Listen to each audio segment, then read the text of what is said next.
Hello everyone and good morning, good afternoon, good evening, depending on where you are around the world. This is the Hearthstone Global Games and I am Raven. Joining me to bring you this first series of matches to kick off this worldwide tournament. It's going to be Lothar. How are you doing today? Looking forward to this? I actually had goosebumps right now. Like first time ever on a broadcast. Sat next to me. I felt it on my spine. Really. An amazing tournament ahead of us. Truly special event, I would say. The first global event like it is right now, right? We have teams actually playing from one place. The first match will be actually unique when it comes to that. Conspiring against other countries, it's an amazing thing. I'm really excited. I shake just from excitement. Yeah, and as you can guess by the name of the tournament, this is the Global Games. So this is a tournament where 48 countries across the world are going to compete against each other to work out who is the best Hearthstone country in the world. It's going to be absolutely fantastic. We can check out exactly how the tournament is going to look and the format in general. We are currently sitting in stage 1 as we kick off this tournament. There are 8 groups of 6 teams each. That's 6 countries in each group, and they're going to play a 10-week round robin. And what that means is within their group, they're going to play against every single other team once. And then once that is over, then the people who are top of the group are going to move on to stage 2. Yes, and stage 2 is basically the replication of stage 1, but it's less teams. 6 groups of 4 teams, also round robin, so they play against every other team in that group, but they move to stage 3. Yeah, and stage 3 is going to be the top 16 teams playing a single elimination format, with the top 4 going to a live finals to work out who is going to be the best. I cannot wait. I mean, this is going to be absolutely fantastic. There's national pride on the line. Each players within those teams are representing their countries as well as themselves, and they're going to be working together, which is going to be absolutely awesome to see. We can check out what those groups actually look like as well. And we have 48 countries, so there's a few groups to go through. Kicking off with Group A, we have China, a hugely dominant Hearthstone region, a huge region as well in itself. We have Brazil, Sweden, so we see pretty much Team Alliance plus Show kicking it out for the Sweden team. Bulgaria, Switzerland, and Indonesia, so that's going to be Group A. A couple of big names, and plenty of other names we don't see too much from, but this is the opportunity to shine for these guys. Exactly what I want to say. In Group A, we have like 2 teams that are being like the front, but also 4 teams that want to prove themselves. In Group B, this is like an awesome group. United States and United Kingdom are rivalry between 2 English-speaking countries.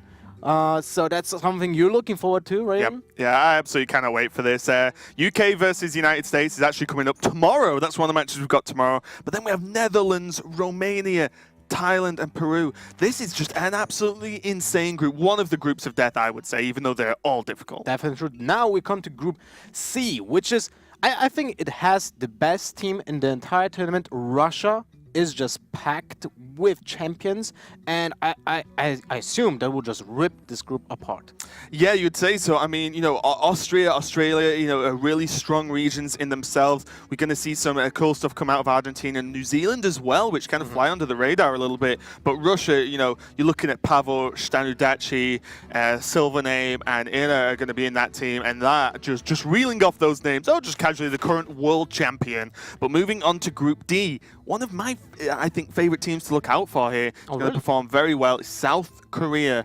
That squad of 4 is going to be extremely, extremely strong here in this group. But you look at Greece as well. They are definitely no pushovers. Definitely not 3 players that are already did make their names out of in this competitive scene since the beginning, like 2014 basically.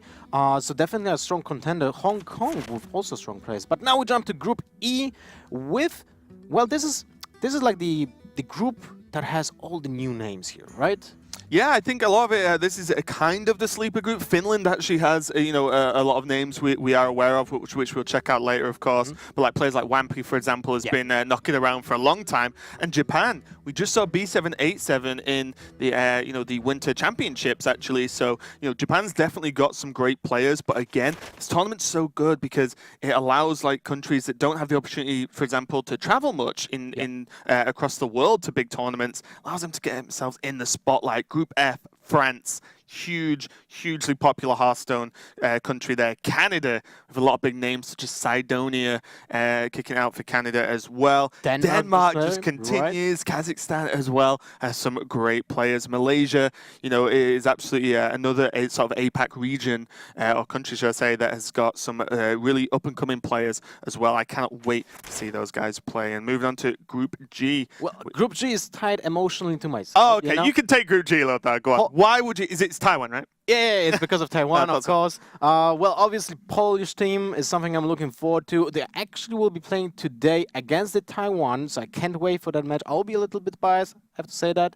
But personally, this is something I'm looking forward to. It's a national pride. I think everyone who will tune in to watch this tournament, it's about the national pride, right? Yeah, this has a great mix. You know, you can support your home team. You know, I'll be definitely rooting for the guys from the UK, but also just great to see you know, so many countries represented. We see as well, you know, Mexico, Vietnam, Turkey, all countries we don't really see too many players out of. I know Mexico does have quite a strong scene actually. Oh, yeah. And now we move on to Group H, and this is a spicy one. Germany, one of the strongest European countries, probably next to Russia and Ukraine in terms of just how strong and how many strong players there are within that country alone.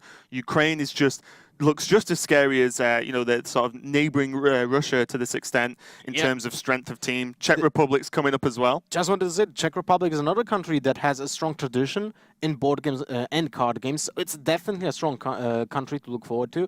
And Ukraine feels like it's a second pick for me, just right after Russia. Yeah, it's the strength. Yeah, it's extremely close. Players like Dr. Hippie, Nyria, all representing Ukraine as well. So like I said, they are all the groups. And I think from what we've just discussed, you get the theme. All the groups are insane. Basically, they are so strong. There are so many great matches we've got coming up. And we are going to see every single match that is going to be played out. So it's going to be round robin. Every single country plays every other country within their group. And then they're going to move on to another stage, and then we get to the finals. So absolutely amazing tournament. Yeah. You're going to be with us for a while, guys. Maybe not all today, but you know, this is going to go on for 10 weeks for now, and then a small gap, and then we'll be moving on. So plenty to see and talk about.